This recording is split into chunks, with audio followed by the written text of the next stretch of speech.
Mis bout à bout, ces témoignages décrivent une situation alarmante.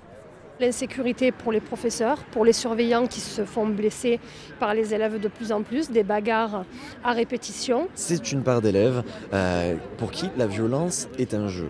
En réalité, l'éducation nationale est en train de craquer. Le quotidien des enseignants, des surveillants et des parents d'élèves du collège Malraux serait donc devenu ingérable, au point de se rassembler et de commencer une grève pour dénoncer.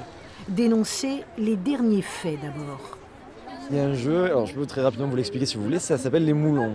Alors je ne sais pas exactement leur terme à eux, c'est le fait de se rassembler à 50, 100, 150 élèves, voire plus, de courir tous dans une même direction, de sauter, de crier, de danser, de tout faire.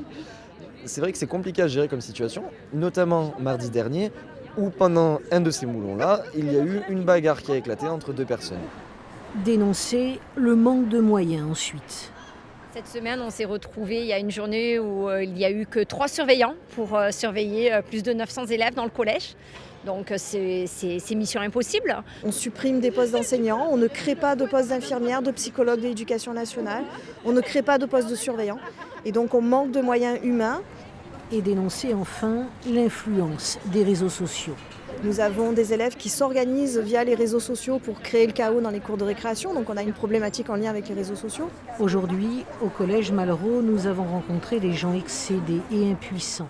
Avec leurs revendications, parfois illustrées avec humour, ils espèrent sensibiliser les pouvoirs publics et notamment l'éducation nationale pour obtenir une aide urgente et concrète.